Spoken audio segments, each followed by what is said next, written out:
Hello, everybody, and welcome to the first episode of the Late Night FCS show for season three.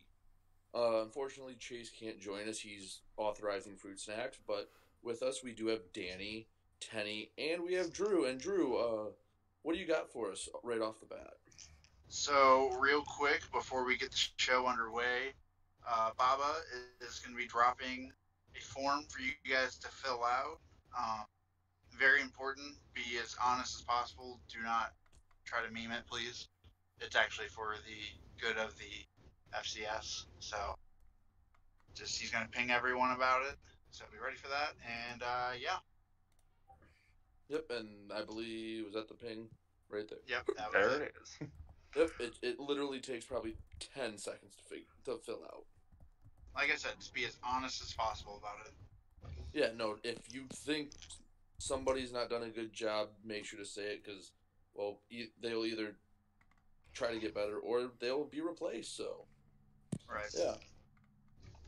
But, yeah, so we're going to start off. There's a lot to talk about in this off season. We have two interviews, and yeah, it's going to be a really good show. So we'll start off with talking about the end of season two, the first season of FCS, and well, I know there's some very strong opinions about what happened, but we had a great finish to the national title game, and I know Tenny, you watched it live, didn't you? Yeah, I was following it as it was going down. I mean, as everyone knows, it was not the quickest game. I think it took about a week, but the last quarter finished in about 3 hours, and it was actually a pretty exciting finish. Sac State had a lead, and I mean, I can't even remember the particulars now, but it was like minutes, like not much time left in the game, and Cal Poly ended up scoring two touchdowns to take it like right at the end, and it was a great game. Just I don't know, I feel like there wasn't much hype because of some of the coaches that were in it and the length of how long it went, and just the time of day when it actually finished. It was like on a Friday afternoon when people were, have lives going on, but I don't know. It was an exciting finish to the season, I will say. Yeah, Danny, what do you think about the end of the season and kind of, it wasn't the what everyone kind of wanted, but we still had a very interesting playoff. Yeah, I think it was I would say as far as it goes, it was a pretty good one. I think I would that was an above average playoffs because you had a bunch of storylines that were going down. There were a lot of fun games that happened too, and we got a lot out of it. There were heroes and villains, and at least to individual people, and it was a lot of fun to see how those all played out. I feel like a lot of people would have changed their opinions on how the playoffs went should Sac State have won on the last second instead of Cal Poly. But it is what it is, and I'm excited for the next one because now we've all got a taste. Drew, I know you have strong opinions on just about everything, so what did you think about the end of the season? I think in terms of results, I think it was probably the worst possible result that you could have imagined. I mean, you have the ultimate villain. Everyone hates you both, and like no one wanted them to win, and here they were. And then I love Sac State. He's my dude, but he's also I don't know. He's not the most active coach. I think it was definitely the title game was a kind of a letdown, but in terms of like actual gameplay and I think coaches who deserved to go far for how they performed in the season, I mean, sadly enough, I was the only person out of the top four to actually not make it in the final four. So when you're talking about the quality of teams that made it that far and the quality of games that ended up happening, I think that was probably the best way that could have happened. But obviously, Cal Poly winning kind of threw a damper on all of it. Yeah, But I mean, definitely, I definitely think there's a lot of good games like that Princeton Bethune Cookman game. That'll be talked about for seasons on end. That was, if you were here for that, watching that live, that was incredible. Yeah, that was a great game. That's as good as oh yeah, that's as good as a game as you've seen ever. yeah. So all right, just kind of touched on the end of last season, but now we'll get into the real meat and potatoes, and I think what you could say is the most interesting part of the offseason, the carousel. So I know between me and Tenny and Danny and Drew, we were all fighting for a lot of guys. There was a lot of movement, some surprises, but so there's a lot of teams that moved. Danny, since you're the commissioner of the Big Sky, how about you go over the teams you were able, or the coaches you were able to snag, and who you lost in the offseason?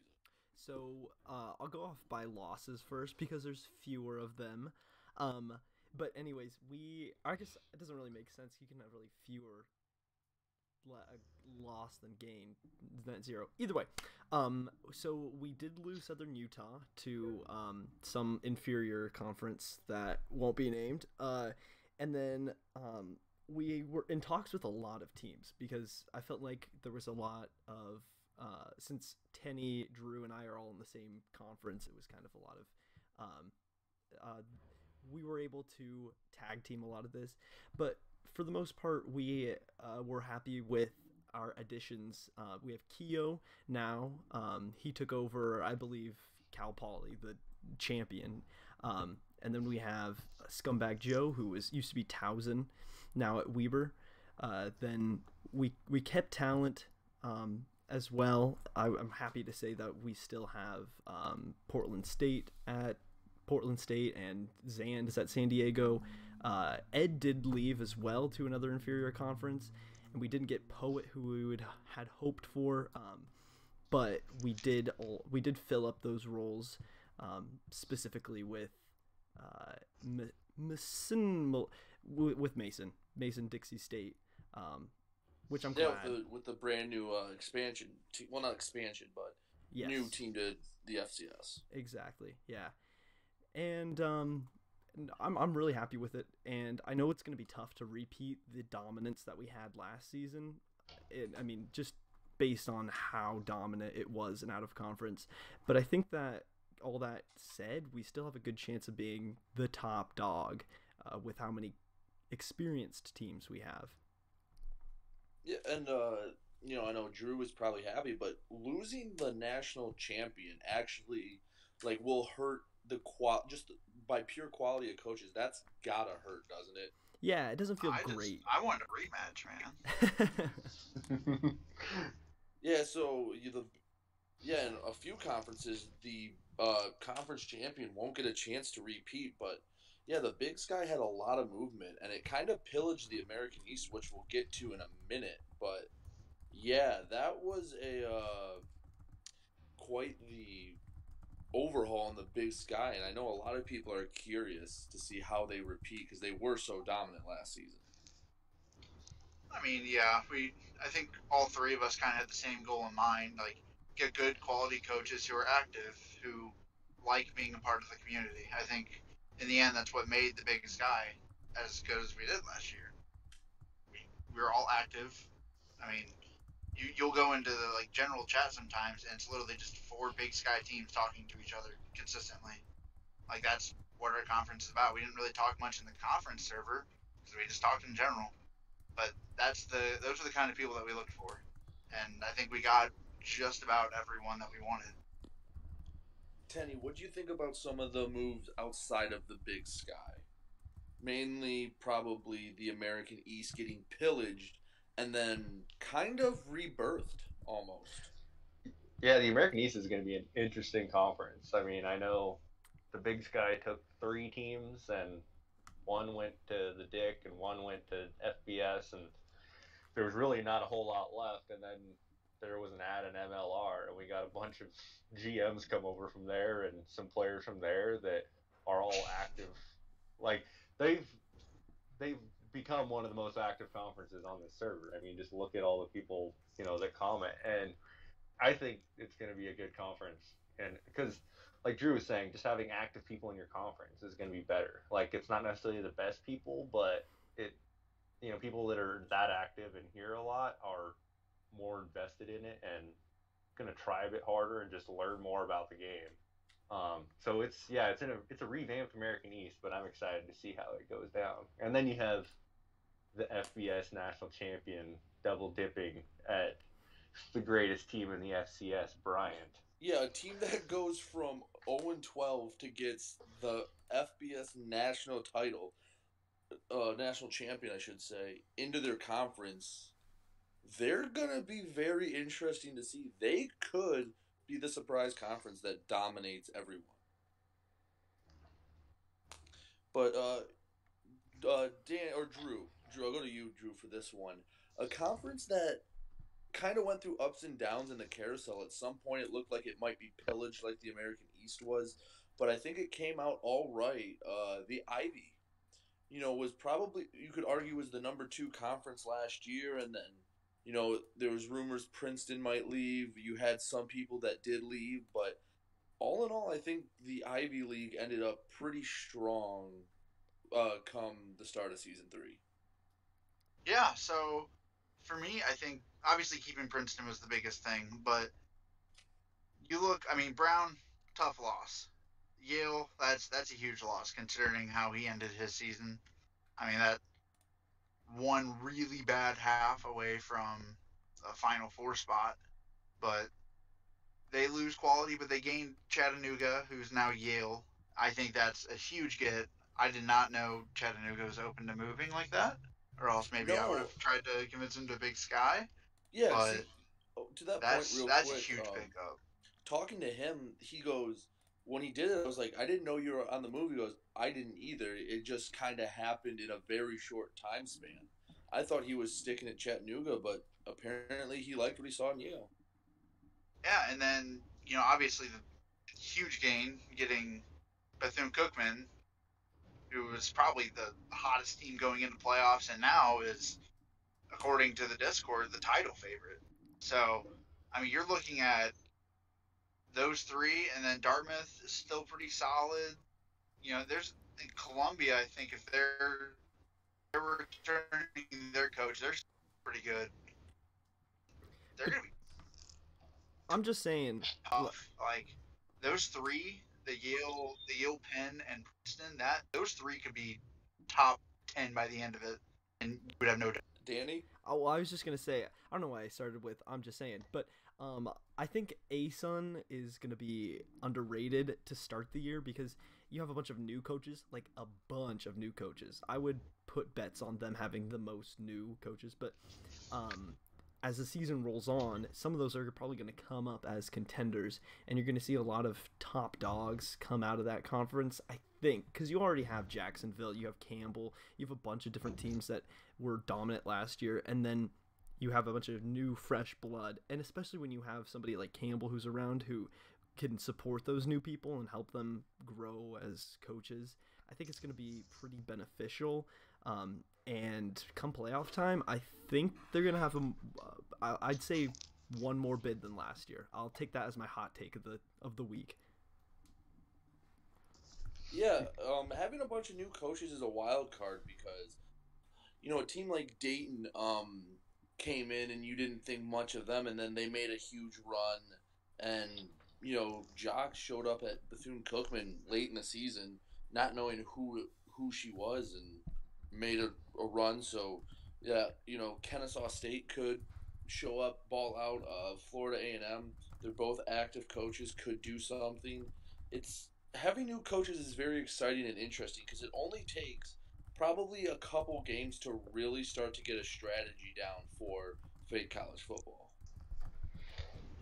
I mean, look, Jacksonville State. I think them and Campbell will absolutely run away with that conference in the end, but Jacksonville State's really good. I scheduled them for a reason. I think that's extremely. They could be top five by the end if they play their cards right and do really well out of conference. They're out of conference is absolutely brutal. Yeah, so real quick, I do have to talk about my conference. I do have to talk about the Dick. We were able to pick up Poet from Maine. That was a big get. We got Ed from Northern Colorado. We got him. I think he might have been the first move of the carousel. Uh, Came here very early, and then probably the most debated or the most highly fought after coach AP originally said he was going to sign with Southern Utah again, and then changed and went to Austin P, kind of at the 11th hour. So it was, and I'm still butthurt. yeah, funny Yeah. story about that. So I was looking at teams that were open and trying. Yeah, I was still recruiting. Like I tried to get Keo, I tried to get Mason to come, and I was looking at teams. I'm like, yeah, I only have a couple more to fill, and Tenny says, "Hey, have you had anyone fill for Austin P?" Austin P. I'm like, "Oh no, I forgot about them. I'll have to fill them." So I DM'd AP and said they're open, and 10 minutes later, Tenny inadvertently caused him to lose one of his coaches. So Yeah. that Thanks, was Danny. so for all you Big Sky fans that are mad at Tenny for not being in or not AP not being in the Big Sky, you can blame Hitler. So yeah, and then a conference that was solid last year that hasn't really done much in the way of carousel was the old Great Plains, the new Missouri Valley Conference renamed. Tenny, what do you think? Where do you think that conference will end up this year? I mean, I think it'll still be a solid conference. I mean, they kept a lot of the good coaches like Northern Iowa and Butler and Dayton. I mean, those are three solid teams that were all ranked very highly end of last season. And then what, they have some newer coaches. Yeah, There's a Illinois bunch of State, coaches. Norco. Yeah, Yep. Yeah. Norco is a new coach. Yeah, Norco moving from the Big Sky to Missouri Valley. It's kind of out in the middle of nowhere, and it was the leftover team. But yeah, it'll be interesting to see how the newer coaches mix with a lot of the. I mean, the Missouri Valley is one of those conferences that has a good solid like top. Like I mean, some conferences are solid all the way down. Some have like one or two coaches, but they have a very solid foundation and then some newer coaches. So it'll be interesting to see how that one plays out. Yeah, Drew, Danny, what do you think about the MVC almost standing pat? Because they didn't really lose anyone, but they didn't gain anyone. I mean, it's kind of like the Ivy. Like their good teams are really good, and then their bad teams are really bad. I I just feel like, I mean, Chase, Butler, and Dayton all finished the season top 10. I think that's a Yeah. good So it's point. like, Yeah, I mean, you don't really need to change much whenever you're having that much success. I mean, shit, I think Butler, me personally, my favorite to win the title. I love what they're doing over there. He had a really good playoff run, a huge win over Zan, and he showed that he's just up there with all the elite coaches. I think Chase is an elite coach. Had a really tough first round matchup, I think, against a really good Yale squad. Dayton obviously made their run to the Final Four. So I think when you look at this conference, you're seeing a lot of really, really good teams at the top, and then some really bad teams. And, hopefully they have a new commissioner as well. So hopefully they can kind of get all their stuff figured out. That's just my little shout out. But Danny, what are your thoughts on the MVC? I think they did really well in retaining their coaches, and that's going to be fantastic because in a season of change, right now they have a lot of the, like Drew was saying, top teams that are still there, still competing, and they're going to be able to form great rivalries, which is going to make great games. Hopefully, get some good publicity to that conference if they're able to have their mid-season rivalry games become game day because they just get played so much and the rivalries are so big. And yeah, and they have really good teams at the top. So keeping those teams and keeping standing pat is honestly really good for this season. All right, so let's kind of go to the rest. I think all the conferences we named, the Big Sky, Dick, American East, Ivy, Missouri Valley, and ASUN, are undisputably probably the top six conferences.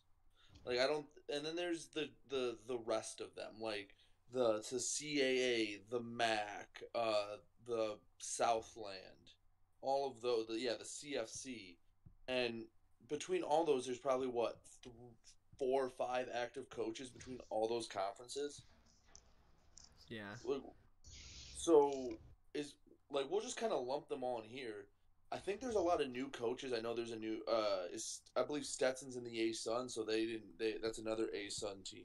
Yeah, and half of them are double dippers. New Citadel, but they're still not super active. What do you guys think of these kind of lesser conferences, and how do we get them up to par with the rest of them? I think we need Just to be add. active. Yeah, we need to be active for them because when you have a lot of, it's like a self-sustaining cycle, a positive feedback loop. When you have a lot of activity, you're able to get more people that are active, and that gets more activity and more activity, and you're able to have good coaches that are learning from other coaches. But when you have no activity, if you're Reddit only, it's really tough. And if you have, like, if you're a Mac coach, say, and you come in and you see a little bit of activity, there's Hampton there, Howard sometimes pops in, but for the most part, it's just you on your own, then you're not Oh encouraged to shit! stay I was around and be learning and be active and want to stay in the game. But if we do that for them, if we try and be active for them, then we can help to get that loop started. And I don't know, past that, it's just kind of tough. I was literally just about to say I hadn't seen Howard since the selection show, but he's in here now. Yeah, the MAC has two solid coaches. They just need more. Drew, what do you like? What do you want? Like, what coaches from these conferences are you looking at? Like, there are double dippers, but they could be gone in an instant. Like Presbyterian's a coach, Incarnate Word, double dippers, but if someone signs up for them, they're gone. What are you asking me exactly? Like, what coaches from there do you like? And, like, what teams from there do you think might make an impact?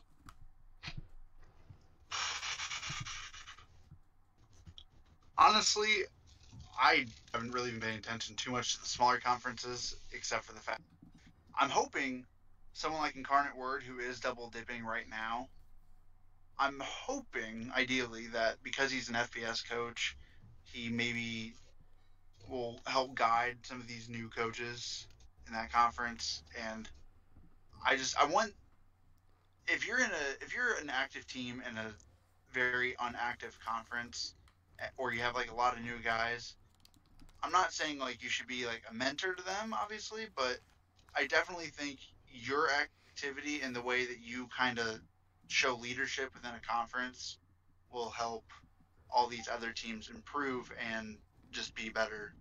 And I don't know if there's any team in specific I'm thinking about, but like Hampton or Howard, for example, if they keep hopping in here and keep in constant, not constant communication, but I guess just decent communication with these other teams, then maybe they'll improve as coaches and as just being part of our community that we've built here, which is only for the better. Because I mean, think about all these like really good teams, right? And think about like the really good conferences from last year. They all had one thing in common: they were active. All the Mm-hmm. people that were active here were good. I think it just makes you better. I don't think it hurts you at any point. I mean, yeah, you could have some people like who struggled last year, like AP, but he just got what 7 or 8 votes for most improved because people think he has improved as a coach, and that's only helped because he's become active. So I think the people that are active in their conferences now, like Hampton, Incarnate Word, Howard, whoever, if they can, like what Danny said, help these other guys be active for them for now, and then get them to the point where they just start coming in here like on their own terms and more consistently, then I think everyone improves from it. Yeah, Tenny, do you have any other thoughts that haven't been said already? Yeah, I don't have much to add, so we can. All right, we can move on. And this will be a little shorter, but touch on the realignment that happened. It was very minor. Long Island and Merrimack were added to the American East, and then the only teams that moved. Oh, and Dixie was added to the Big Sky, North Alabama to the Dick. In those resulting moves, we had Northern Colorado get pushed to the Missouri Valley, and then Southern Illinois get pushed down to the Dick. Tenny, I mean, I know there was a lot of ideas out there, but this was the simplest solution, wasn't it? Yeah, I mean, this ended up being the simplest, like, least amount of moves. Like, only 2 teams had to move to a new conference, other than the ones that were new altogether. And it was kind of like the least invasive. I know some people were against having a 16-team conference, but the Dicks seemed to be okay with that, and I'm not gonna get in their way of whatever they want to do. But I think I'm happy with it overall. I mean, I know a lot of people wanted to have some big realignment, but like we've said in the past, it's all kind of just a lateral move because it was never going to be fully real conferences because the FCS is so convoluted and like odd conferences and like 7 teams here and 13 there that it would Right. just never work to have real conferences. So I'm happy with how it ended up. Yeah, I think it was. Yeah, because for the most part, the coaches were fine with it. And again, only 2 teams had to switch conferences. Danny, I know you were a proponent of larger scale realignment, but how do you feel that at the end how it shook up? I mean, just as long as if I really just wanted the most people to be happy. That's kind of been the theme of my life, to be fair. But and it seems that everybody's really happy with this, so I'm happy with it. I think my whole thing with wanting larger realignment was just that I knew that we were gonna have to do a bunch of work anyways, and I felt that the realignments that we had, I like those conferences better. But at the end of the day, it's a fake game, and it's not like there's a ton of people that are banging their keyboards or mashing the keyboards and saying, hey, we got to change this is awful. I think as long as everybody's happy, I'm happy. I'm really looking forward actually to North Alabama. I will say I just looked at their out of conference schedule. I realized they have Princeton, Dixie State, San Diego, and Weber State, and I'm like, wow, that's actually pretty strong there. I don't know. Yeah, no, and I do like the addition of North Alabama. He's been active, and he's actually a North Alabama alum. So I don't know. Ooh. Yeah, I think Danny, you and him might be the only. Nope, Jacksonville FCS. State. Jacksonville State also went to Jacksonville, coaching their Yes. alma mater, or at least where they attended. There seems to be a theme with people that went to their college and are super duper cool. Yeah. I'll All have right, to moving on.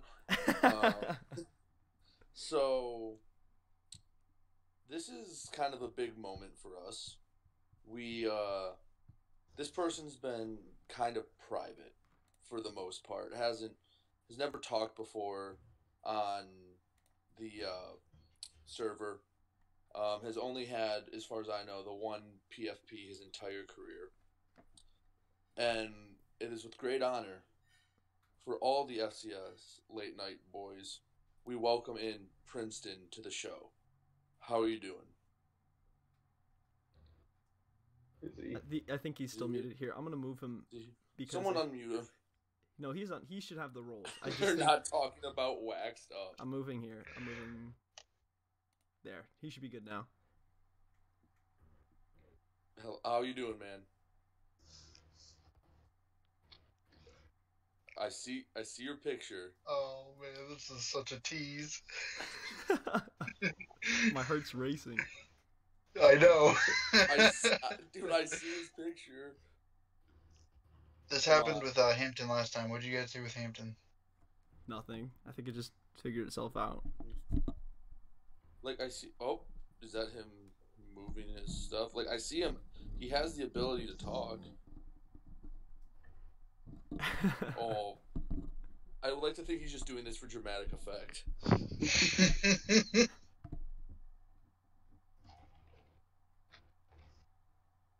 Oh yeah, make sure your mic and stuff is activated, Princeton. Yeah, if you hit the gear at the bottom of the user settings, you can go to voice and video, which is the top of the app settings. I mean, assuming you're on PC. There's no way he's a squeaker. There's no way. Like, we know basically nothing about him, other than I know something about him, but I'm not revealing that. No, but as a whole, the community just knows MC Albert 12. Einstein. Yeah, equals MC 1212. Any luck there, buddy? Yes, the best moment of the off season is the awkward fill time. To be Wait. fair, we've been loosest here than at any other point in the show. You're talking? We're not hearing you, man. I've seen his icon pop up. Yeah, I Oh, see yeah. it too. He's just not coming through. Well, do we want to instead switch to our other guest and then? Yeah, if he we'll can- try to figure him out. So, sorry for the cock tease, everyone. But Stay on the line. Don't touch that dial. yeah, stay on. You're coming back. And our other guest is our glorious, glorious overlord, who hopefully shows mercy on us throughout the year. Baba, in your 16-year-old deep voice. How are you doing today? Yep, what's up? Glad to How's it have going? you on. Hopefully, Princeton figures it out soon. But Baba, just in general, we'll start off. How has the off season gone for the FCS? How do you feel? Yeah, I feel pretty good about it. It's not like we've done that much, but I think a lot of us just kind of needed the break. Because the season's very intensive for a lot of people. And I don't just mean me, I mean, everyone who has any sort of power in the league in general. So it's been kind of nice having that little break. The off season's longer than it needs to be, but I think everyone kind of agrees that just having some time off is a good thing in a league that some people are so hardcore about. Mm-hmm. Yeah, you can't miss something that never goes away. Yeah. Yeah, and it makes the anticipation for the season build up a lot more. I think now we're at the point where people are really excited for the season just because we've waited this long. Some people haven't played a meaningful game in 2 months now. Right, and I know I just asked everyone else about this, but what, from kind of an outsider's perspective, because you just kind of sat back and watched it all happen, what did you think of the carousel in general? I love the carousel. It's my favorite time of the season. It's kind of intensive, very intensive for everyone involved, and it's not like many things the kind of thing just I'm doing. This was mostly in the FBS, just because FBS commissioners have more jobs to fill, but they were kind of just working around the clock to do stuff, and 95% of the carousel's waiting for people to respond to you. Right, I mean, I know all of us in here know about the recruitment process. Yeah, in the FCS, it was just you 3 people doing some recruiting. And then the FBS, it was commissioners, some of which we hadn't heard anything from in 6 months, having to come back from the dead to do stuff. So, Baba, I guess my question is, with season 3, right around the corner, what do you think is a best case scenario for how the season goes? Best case scenario, the same thing just keeps on happening, I think. I mean, we have a great thing going in the FCS especially, so if we can keep that same mood, have the same people involved, and hopefully with more, I really hope. I don't think advertising went necessarily as good as expected, but we got some good people. I'm hoping we can get some more really active personalities, because every once in a while we do, but it doesn't seem like we have any so far. What do you think the best way to go about that is?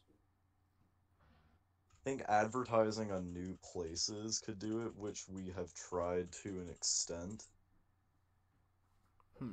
And how many? I mean, it was largely the same subs, but it seems like the majority of the new signups we got were from the same old places. So sometimes it works. Sometimes, in fact, maybe most of the time it doesn't work, but sometimes it does. A lot of advertising though is just based on luck. Talk all the time about the 50 signups we got when we only needed 8 teams to be filled, and that single-handedly created the FCS.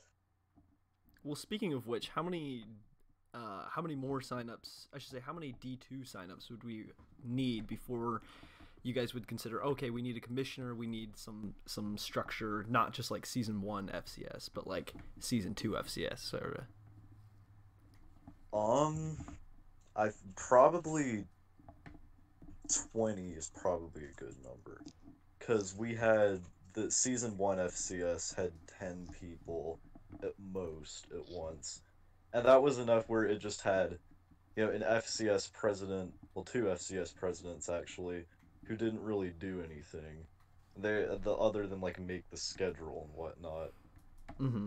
But I don't really think that counts just because that's not a major role like an FCS president or FCS vice president does. Yeah, it's Danny kind of makes a good point because this time, like the start at the end of season one, start of season two, no one expected the FCS would be where it is today. So it just Yeah, takes, like you said, absolutely. it just takes one ad. But with One that ad that said, somehow catches fire. A lot of it has to do with how many upvotes it gets. Like I do think there's a correlation between upvotes and signups, and it's not just getting there at the right time, which is why everyone needs to go upvote the ads. How many do you think we would ever get to a point where we'd have to have a D2 server, like we have an FCS server?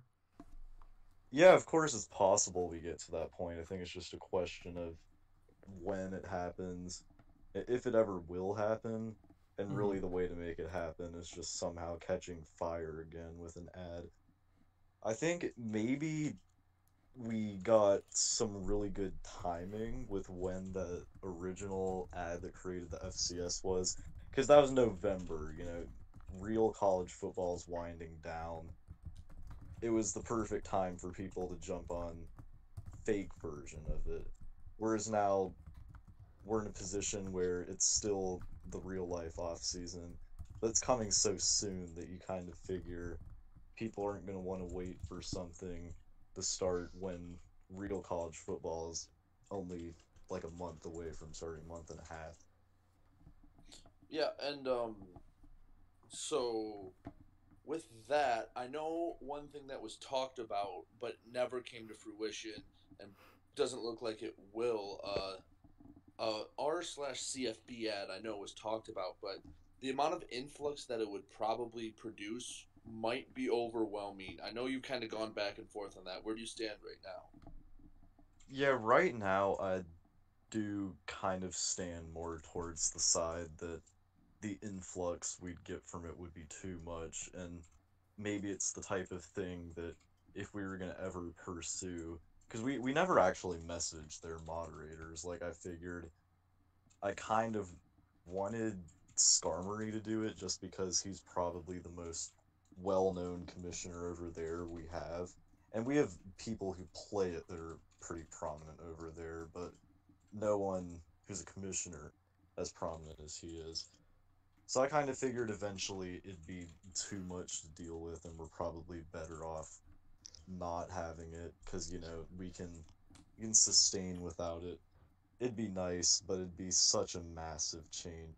And it didn't even seem likely they'd agree to do it anyway, because we'd asked them at the exact same time a year ago, and they, I mean, obviously they said no.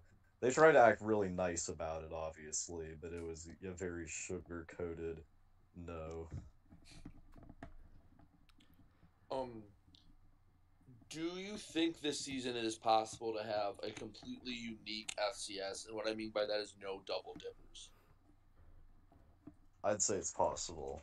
Yeah, I don't think right now it's likely, but like once again, you never know what could happen. It would just take one ad catching fire somehow to do it.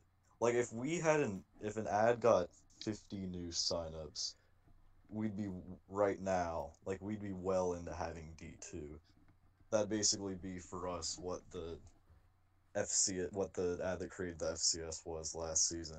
So it really is just a matter of getting that ad that catches fire. And how do we do that? Well, it's kind of, as I said before, largely just a matter of luck or getting an a new idea for advertising creative enough that somehow actually works, which we've yet to really have, because we've advertised in the same places since beginning of the league. So then, so here's the thing though, is you know how I mean, like we have a lot of slower coaches, a lot of people that won't show up for their games or will take the entire week. It seems to me Yeah, like if we had such a high demand, it would be possible, and it would be it would be a very controversial thing to do. But to possibly have a short waiting list, so that way there's a bit of I don't want to say pressure, but there's an you're encouraged to keep uh, going quickly or to finish your games if you can. If you can't, then you would have to like make it known to people. But either way, like, do you see any possibility of that in our future, for good or for bad? I think if it happens and we get to D2 happening, we definitely see that just because that's kind of originally what the FCS was made for and what certain people still think the FCS is made for, which I mean, or primarily made for, I should say, because that happens. Like, I mean, we do have a form where people fill it out if they want to go to the FBS. At least we did last season. That turned into the carousel form, but we'll have a new one going out for the current season. Oh, sweet. But that's like not the FCS has turned into a place where that's like primarily not the focus, Mm-hmm. and Now, people who do fill that out generally aren't too well received by people, I should say. At least the core FCS community. We mm-hmm. don't like it when a core member leaves. Yeah, yeah. I Yeah, think it's for kind of sure. interesting. Like, we think about ourselves as an entire community, and for FBS, for some FBS people, we're kind of it's kind of like in Men in Black when they open up the vault or whatever, and there's like those little people, and they're like, oh, they have their own community. Um, it's sort of like that to them, but then it's interesting because you think about D2 and you're like, oh, okay, they'd be kind of like their own little community. Oh, how cute. But then you have to think that was kind of us to FBS. So I think it'll be interesting the dynamic if we ever get three leagues or three whatevers, and Divisions. yeah, I guess divisions, two divisions, three subdivisions, or subdivisions. You literally yelled at me for calling it a league. I know. It's a That's why I had to subdivision. change it. I had um, Baba, is there any changes, minor or major, that are possibly coming to FCFB within the near future or for season 3? Well, we have new rules on sub coaching, which is everyone's favorite topic. They're not necessarily major. It's not like anything there's completely unheard of. Jake wrote it up. He did a pretty good job with it. It's simplified, easy to understand for anyone, and it's probably as agreeable as it's going to get on a topic like sub coaching, based on what I've seen from other non commissioners giving feedback on it. I haven't announced this. I've posted the thing publicly if you want to see it. I'll try to dig it up so anyone listening right now can share their thoughts on it. And this will be announced probably later in the week when we confirm our start date, which is tentatively next Wednesday, but that's not official yet. Wow, There we go. Jake posted it. that seems so soon. It is. Like it It absolutely I mean is. for some people who've been waiting for so long it doesn't, but reality for most of us I think it is. So, Bubba, one last question. So you've gotten to like see what both communities are like, and you've gotten to play both teams or whatever. As someone who's been a part of both communities pretty heavily, would you say that there is a huge difference in the way that an FBS team plays compared to like an FCS team, or how they go about, I guess, go about playing? I don't think there is because we all play this is the same league at the end of the day, and acting like there's a talent gap between the two is just kind of stupid. I know, I mean, let's not go witch hunting people, but we do know people who have advocated for a talent gap existing in the past. What I would say is that the the top of both leagues is pretty equivalent in terms of talent, and then at the bottom it starts to drop off. And I think that's pretty agreeable because not every FCS team is filled, and some of them are really slow coaches, whereas FBS teams these days had to have been active enough to fill out a form and get called up to the FBS. Called up. That bad turn there. That was just, that was just So an insert. do you think it's healthy for the league that some of these really top active coaches in the FCS are staying FCS rather than going to FBS? Because I know that was the original idea. Do you think it is good for, I guess, the league as a whole? It's interesting because I've like it for a while. I thought that was a big problem, and that we somehow needed the best FCS coaches to go to the FBS, and which sounds kind of crazy coming from the FCS president. But now I think it's good that core FCS members are staying. It's probably for the better, in fact, just because it means that the FCS will still have something. Because I think the average casual coach wants to go to the FBS, unless they're active on Discord enough to see the kind of community the FCS is. So having certain core people always around, those core people are everyone watching right now that or listening right now that's an FCS coach. That's undoubtedly a good, probably for the better. All right. You guys got anything else? No, I'm good. Baba, you have anything you want to say before we send you away? I think that'll be it. All right. I'm Well, good. I appreciate it.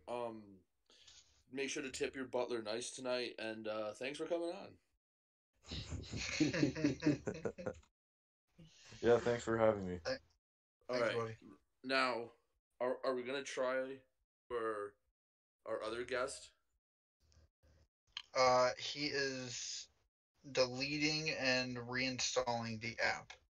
Okay, so he's not ready quite yet. No. Let's move Okay, on to the so next I one. guess what we can do is move on a little bit, and we can start talking about looking forward. Like Baba said, it looks like season 3 might kick off in 9 days, which is crazy. It seems like it just snuck up on us. A little bit. Tenny, I'll start with you since you've been quiet the longest. Give me what are you expecting in season 3? Give me a team that you think that wasn't that good last year that might surprise people this year.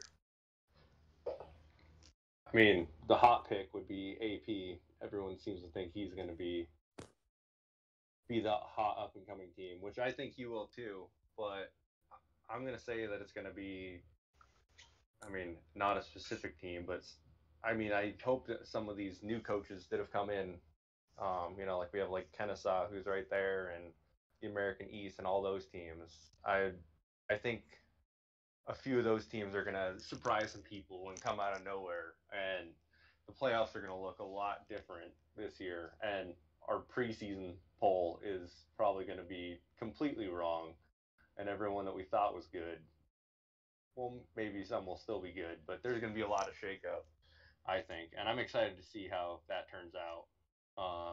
Because I mean, obviously, we have our teams that we think are going to be spooky and good, and I think a lot of us have about the Everyone's same good. top 10, top 15 teams, but it'll be interesting to see which teams work their way up and win some big games and which teams fall. Drew, what teams do you think will surprise people this year? Do you think it'll be a brand new coach that has been kind of active, or do you think it'll be a coach that just had some bad luck last year? So I'm going to go away from the teams that I mentioned in the article I wrote. I'm going to go. So it's going to sound weird at first, but hear it out. Morehead State. I think he was a good coach last year. He was solid. He barely made it in the playoffs. He won a playoff game against Eastern Washington. But I think he does have like the real potential to go from just like fringe playoff team to like nearing a bye if he plays his cards right. He showed that he can hang with a lot of good coaches last year. And yeah, sometimes he blurts out that he has two blue cards and does some really questionable things, but Oh, that's he he really does have potential though, and he was figuring the game out in one of the bloodbaths of a conference and was still able to pull off a good win against Tenney. He got a playoff win, like we mentioned. Granted, it was against a questionable at best Eastern Washington, but with a slightly easier conference and a good chance to still play quality opponents, I think they're a team that you could really look to see make that next step forward. And I feel like Tennessee State also in the Dick could also have that same kind of potential where they didn't have the best season last year, but you could see it. Like they're a good coach. Maybe just a couple different results go their way, and you're looking at a totally different season for them. So I think those are two teams, especially in the same conference. I don't know if they play. I think you're making the schedule next week, right? yeah, probably this week I'll end up making the schedule. Um, That would be a but fun game for me if I saw those two play. I think that's a very good, evenly matched game. hmm um, now let me throw a team out there that I don't think you talked about too much. That I've been pretty high on, at least in our when we've talked privately. I think Campbell might make a move to be a top 10, possibly top 5 team. And here's why. Hear me out.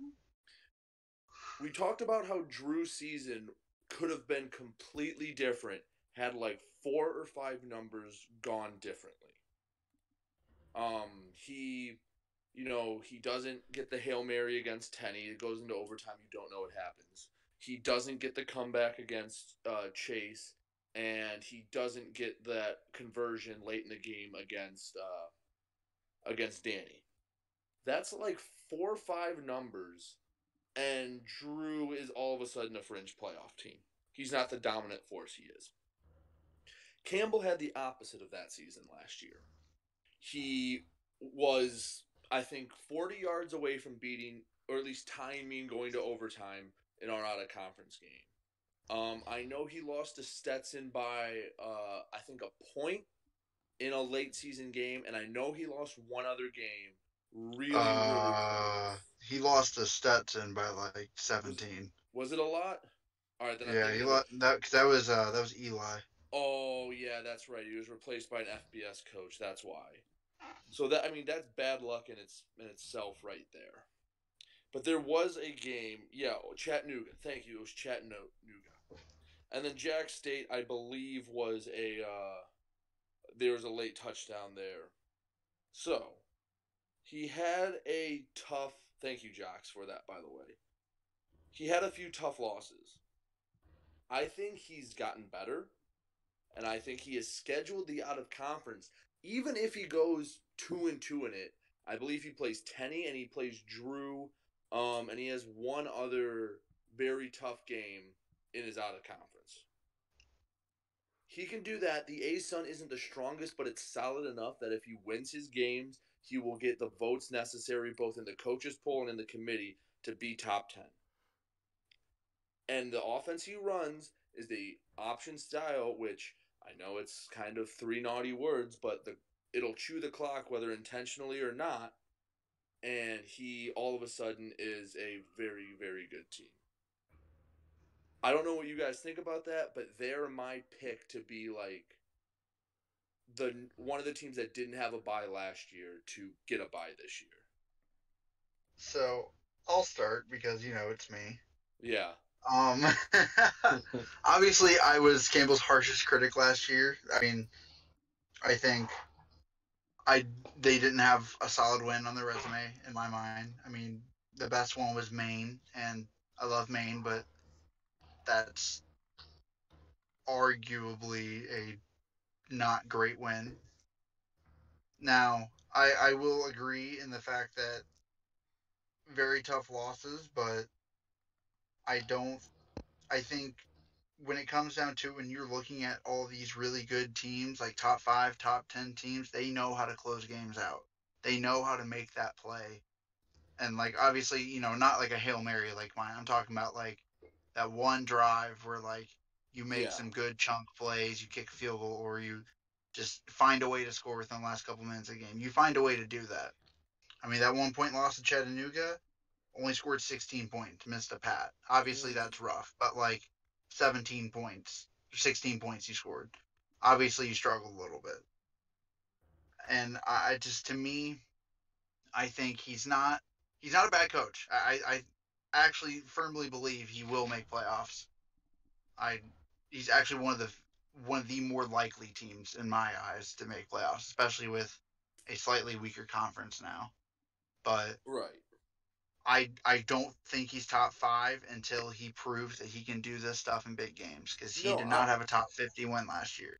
No, I agree with that. I don't think he's top 5 right now. I'm saying come week 10, we might be having Campbell in the top 5. Well, yeah, I mean, if he takes That's care of his business in conference, and like you said, he could even go 2-2 out of conference and takes care of business in conference.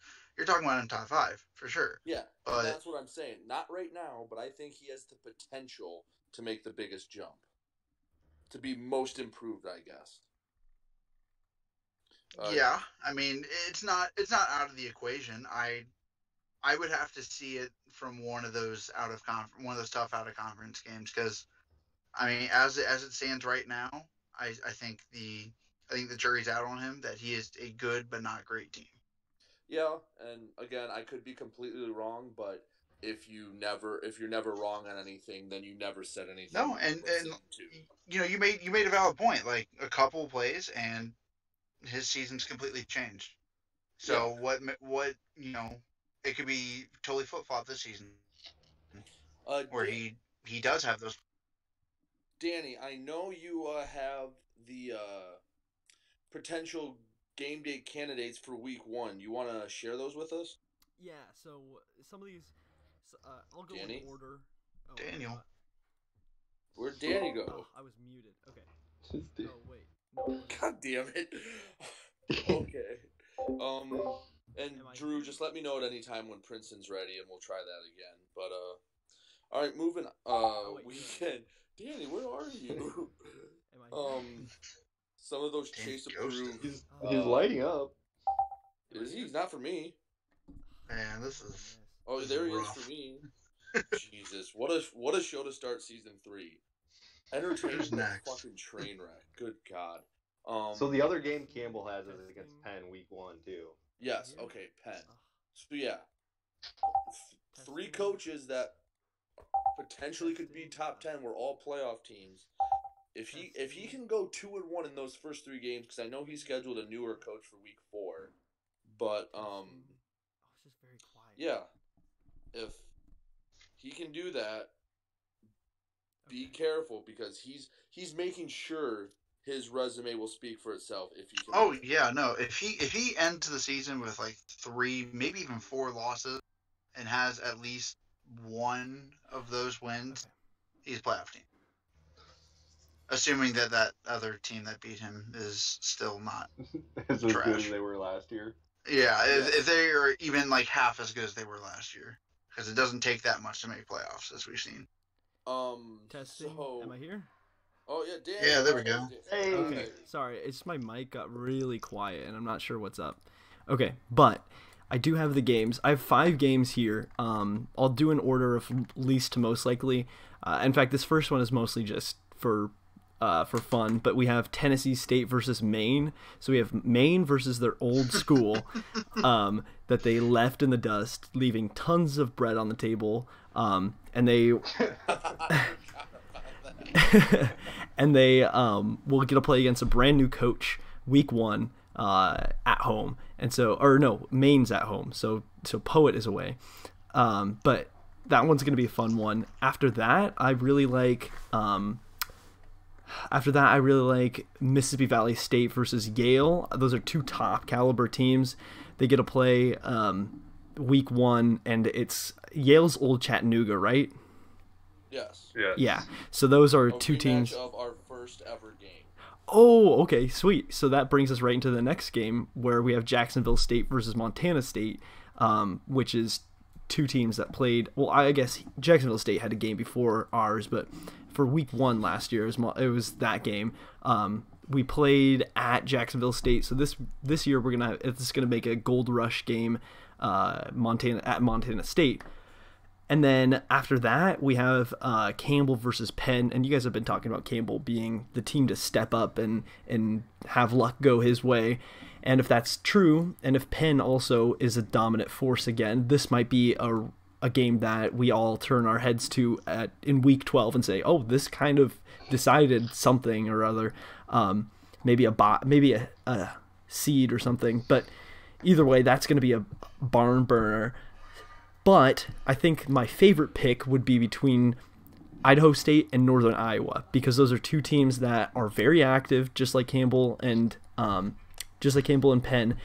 But these two teams, they are both here, or not. I guess Chase isn't here, but they're both late night boys, and they haven't. I guess you guys haven't played each other, right? Not in the regular season. We have not. Yes. So this is going to be part of the series here for late night show. And it's going to be in Iowa.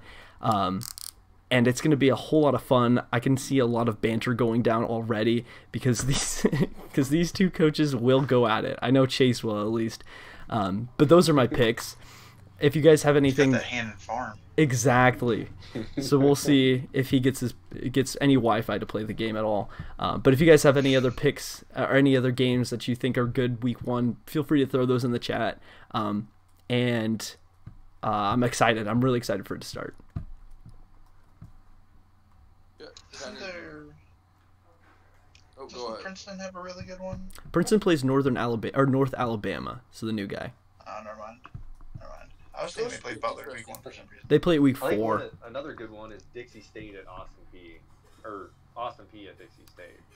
Yeah, that'll be a fun one. Be a good one. Yeah, what was one of the bold predictions? Austin P goes 1-7 through first 8 weeks. Most improved right there. Yeah. Yeah, he was 33% picked as the most improved coach. By far and away the highest pick on that survey. Yeah, no, it's definitely going to be an interesting choice, or an interesting team to watch, because he could go very much either way. Now, Tenny, let me throw this at you. We asked, what team do you think that did really well last season? Hey! Oh shit! Late night FCS show. What is up? Oh my god. I'm so glad. Oh. You sound just like I imagined. I'm here to give my hot takes on Naki's rankings.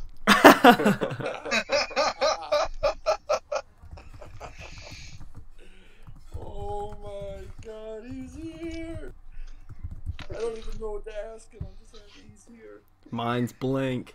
All right, Princeton. So, how do you think your first season went, and what do you think it'll look like this upcoming season? It was such a roller coaster going in. I thought I came in pretty hot. Then I ran into the early Montana State buzzsaw.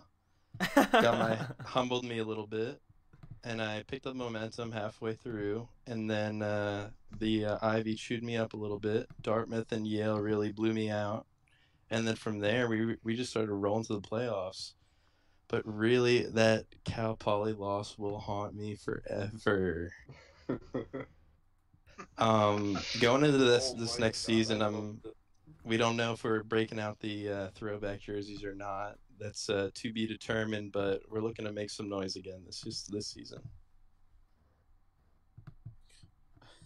All right, so I asked it. the same question I proposed to the guys. What team do you think will improve the most this season? I'm liking Montana State to knock off those conference losses that kind of held them back last year and to make a real push and maybe go into the playoffs at 3 or less losses this season. Well, that makes one of us. I think it'll be cool, but I want to know what your takes on the Ivy is, because there's a lot of influx now with good coaches coming in, and I just want to know what your full rundown is on your predictions and all that good stuff. Yeah, so honestly, I feel like it's just as much of a crapshoot as it is last year. I feel like anyone from Dartmouth to Columbia, Penn, myself, Yale, and honestly even Harvard could shake things up. If I couldn't even pick a front runner right now. I mean, sure, I won it last year, but that was I yelled my way into that, but I'm not really sure. Yield my way into that. Harvard's a good team, man. I think they'll sneak up on some people. They're actually like pretty good. If you look at what they did late season, they actually like pulled off some pretty good results. Gave Yale a run for their money too. You think that with every team, though. Let's be real. Yeah. I never said they were spooky. I just said they were actually they actually played good. I'm Like just at the end of giving last crap. season. All right, Prince. Yeah, I believe it was you who asked the question in the chat a couple days ago. What team do you think did really well that might have this season and might potentially miss the playoffs? Yeah, that one's kind of up in the air for me too. Part of me wants to think that Sac State might slide off a little bit. They seem pretty down after their national championship loss, and I think it could potentially carry into this season. Yeah, that's definitely a hard one to come back from. But that would definitely be a huge fall. Yeah, all the But way out of the I could playoffs. The definitely hottest see that. take, the hottest take on that. Yeah, Hot takes only. Well, then let's go back to last playoffs. How did that? What was your emotion? What was your thinking in that last game that you played? Playoffs. It was, well, let's just say it was frustrating to say the least. Mm-hmm. I think that game really came down to two plays that lost it for me. The first one was the last second field goal before the half that put me down by 10 instead of just 7. I was really counting on going into half just down by 1 score. And then in the second half, I really shot myself in the foot by fumbling on the 3-yard line. You don't win semifinal football games by doing that. So Mm-hmm. I was already kind of facing an uphill battle, but that did not help me out at all. Yeah, that's tough. Did you feel like? So what was your? Go ahead. I was just gonna say, did you feel like you were playing against one person or two? This being we all Cal know how I Poly. feel about that. oh, let it die. Let it die. Never. True. No, but So- Drew, ask your question. Yeah. That game against Bethune-Cookman. What was going through your head in overtime? I mean, that had to be intense. What was that triple overtime? Yeah. Uh-oh. My first game back since coming off the Ivy Championship versus Yale, so I did feel like I had it in the bag a little bit. Even going into the first overtime, I kind of wasn't that nervous. But then once the second and then the third overtime hit, I was shaken. That was extremely, extremely nerve-wracking. I think that was probably the most watched live game of the playoffs, and definitely of probably like the last 2 months of the season. I don't remember seeing that many maybe people in his Discord Ivy reacting to it. championship. Maybe that Yeah, game. or the Ivy Championship too.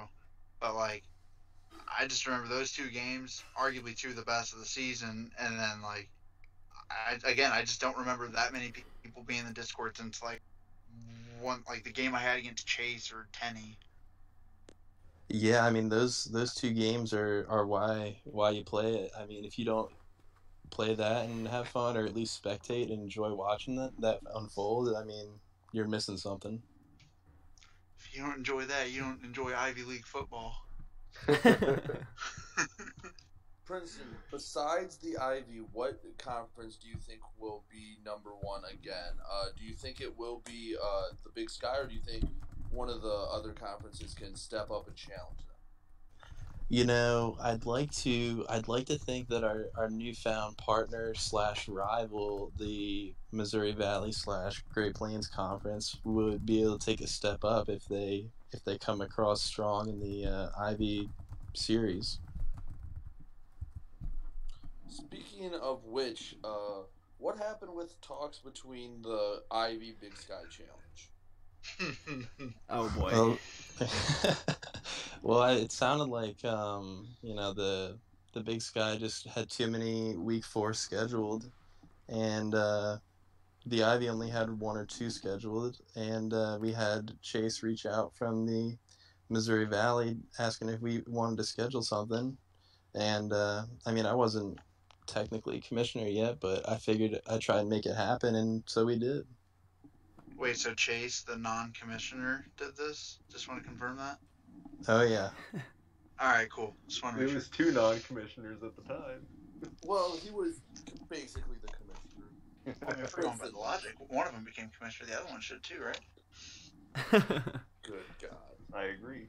That's why if anybody schedules any to interconference, out of conference stuff, they should probably automatically become commissioner, which is why I had to strike down old Southern Utah when he tried to do that. No, but for real, I'm super glad. I was really worried when I looked back at it, and I was like, oh, like, nobody wants to do this anymore. Everybody has a week 4 scheduled.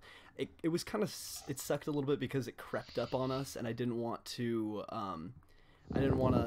make everybody go back and take back all their commitments and stuff like that. But I really wish it could have happened, and it seems like throughout, like, all of the scheduling, since Ivy and Big Sky had most of the best teams, it's kind of happening anyways with so many teams doing doing Ivy and Big Sky games. Yeah, Yeah, I think there's like 4 or 5 of them. Mm-hmm.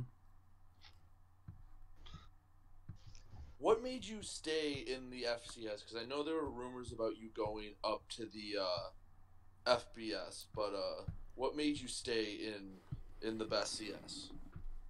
Yeah, great question. I don't know. I just kind of floated out there. I had a pretty broad interest in teams that I'd be, I guess, in theory, willing to coach. But seeing that everyone else decided to pretty much stay in the FCS, or at least a lot of the active guys, I figured I'd rather hang back here and live it up down here at the FCS where we have a lot of fun than kind of start all over at a new school. If Penn State opened up, would you have taken it? What school opened up? Penn State. I don't know. I kind of up in the air. I mean, I do root for them in real life, but I don't think I would have. I think I would have considered it just as You know much what as I mean, I Jake. considered Army. All right, So, you guys Princeton, go ahead. what game outside of any Princeton game being played do you think has potential to be game of the year? Ooh, that's a tough one. I really would love to see what out of conference games that Bryant schedules, because I love the meme, and I hope they turn it around there.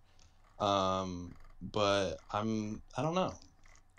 I haven't looked too closely at it, but I think that Jacksonville State's going to have a lot of good games, especially if they start to clean up their out of conference. All right, True. we got. Anyone else have any questions for Princeton? The first time we ever hear his voice. Probably the last. Yeah. I'm good. Danny, Tenny. Yeah, I'm good. All right, Princeton. You got anything else to leave us with? I think that's all for me. I don't have anything other than North Alabama. You're gonna be starting your season on a nice little L, but that's all for me. Love it. And do you have any updates on Naki's rankings? Nope, never. All right. Thanks for coming on, man. I appreciate it. Feel free to hang out in the after show too. Thanks a lot, Shit, guys. It was a Albert. blast. All right, you guys have any closing thoughts for everyone? Do we have any questions that Yeah, need to anyone be have answered? the chat have any questions for us? I didn't see hardly any.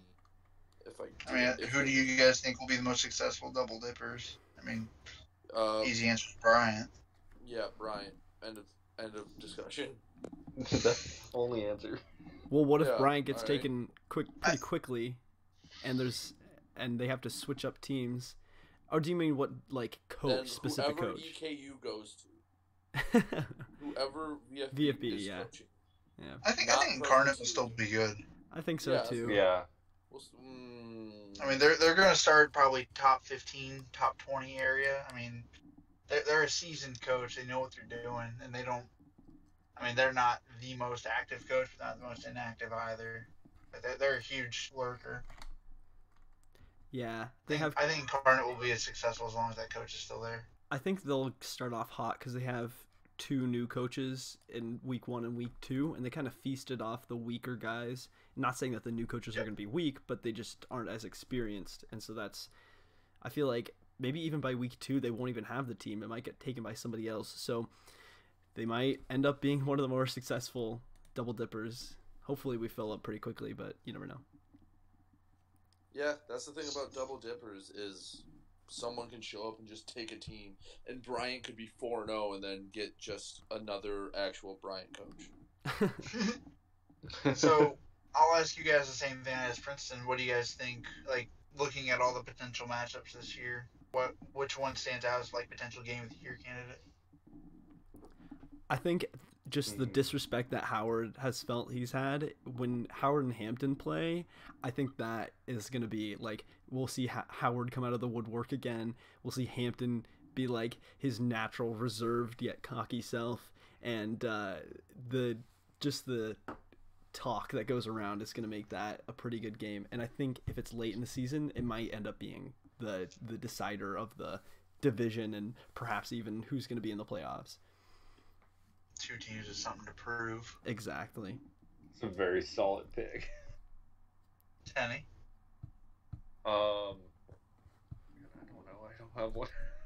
I know it's so early to like. It's gonna be some random game. Like watch like Kennesaw State, Florida A&M in conference. I know, but like even then, early last season, like everyone was really hyped about me and Danny week 12, and I think that lived up to the hype. Yeah, it was much closer You know, than the score. I will say one out of conference game that I'm really looking forward to is the Butler Princeton one. Oh Those my are two god, very solid coaches. It's the last week of out of conference play. Drew's gonna nut. That could be a huge game. No, that's like honestly, that's an amazing matchup. That could be a championship matchup. Like they're assuming they both win their first 2 games. Like that's an easy top 5 matchup. That's easily game day. There's no even question about it. If they're both undefeated going into that game, that would be a solid game. Also, one matchup I want to just because of the memes. Week 3, Montana Campbell. Yeah, there. Me too. Yep. Yep. I have been waiting for this game for like 6 months. Like you don't understand how many memes will come out of this game if Campbell somehow knocks off. Very well possible. If you think he has the potential to be as good as what he is. But like in my scenario, for me, it's watch him like do that, but his one loss is still to you, so you can still swing the big dick energy around. And he'll Big Sky energy. Again, when we made that game, I mean, obviously it was a little out of hate, but it's actually going to turn out to be. I think it'll be a solid game. I don't think I'll blow him out of the water, but I'd like to think I'm going to win. But I'm really looking forward to Zand versus Sac State, or I guess UC Davis. That one, that's gonna be a really fun one again. I think Zand again is gonna be games that just kind of hangs around. Like everyone thinks they're good, and like maybe they have like that one weird loss where they don't do anything. But I mean, he's one of the guys in the offseason who's actually working on trying to improve his game too. So I think he could be. I think he's a legitimate top 3 team at the end of it. Like he has Can- a definite threat of being able to. Can I Obviously, throw UC Davis a, good too. Can I throw a possible most improved candidate out there who I don't think has been talked about too much, who might be in the same vein as Campbell? Who? Central Arkansas. Oh man, they're gonna tear it up. They just came They're up tearing it short up. of the playoffs. They were always on the bubble, and just couldn't quite get over the hump. I mean, he win the original fake basketball tournament? He got to the finals and lost to B Mills. Okay, so he got to the final. So he's I definitely think he has the potential to go top 10. I'll even go bolder. Yeah. I'll say even go top 5. I think that. Wow, Yeah. That's my bold prediction. Easy 10 win including team. playoffs. Not in Regular playoffs. season. Regular Wow. season. I think Just he what? gets I mean, the Dick Championship and wins. That'd be a solid number That's 1 10 or and 2. 2, or 10 and 3 if you include the conference championship. I can't wait to disappoint. He says. Mood. So, since Chase isn't here, we haven't really talked about Northern Iowa and the GPC as much. Do you guys think it'll MVC. end up being around the same kind of result where Chase is kind of coasts through, has like one little bump in the road? Well, he Butler's doesn't have to play jokes at the Butler end. in the regular season, so yeah. Thanks, Jake. He doesn't have to, doesn't get to. Yeah. So you think Hey, he saving it for coasts the back conference into the championship. championship? Yeah. Do you think he wins that over Butler or Dayton? No. No. I think there's a No, chance. I think it's hard to repeat. I think he gets close, but I think he falls in the end. Because you saw how, it's hard to win a conference. To Butler, Dayton, or someone who? Butler or Dayton, one of those two. Yeah. I think Butler narrowly wins that conference. I think we finally get that Chase Butler matchup in the championship again, or not again, but we finally get that matchup. I think Butler barely comes by, but Chase, Chase did beat Dayton. A lot of people forget that he smacked him around a little bit too. I think Dayton. I think it was is gonna have 31-21. the Yeah. Yeah. Yeah, I think Dayton but has the biggest fall off out of any team. Yeah, I think they have the biggest potential for a fall. I don't know if they will, because I played him. He's a good coach. He is, but it's And- also a very small sample size. Oh yeah, exactly. And I think he is the biggest potential fall, just because he'll start off so high too, because of his start off top playoff 5. success. Yeah, no, he's at least top 4. I think the top 5 is pretty settled. I think 5 is easily Butler. I don't think anyone really doubts that one. I think Dayton kind of settles in at 4, and the top 3 is kind of a crapshoot. Although I think UC Davis will probably end up number 1, Princeton 2, Montana 3. I think that's how it'll end up. But Josh saying Hampton will fall off the most. I put them in my article. I think they will too. I just don't see the competition to knock them off.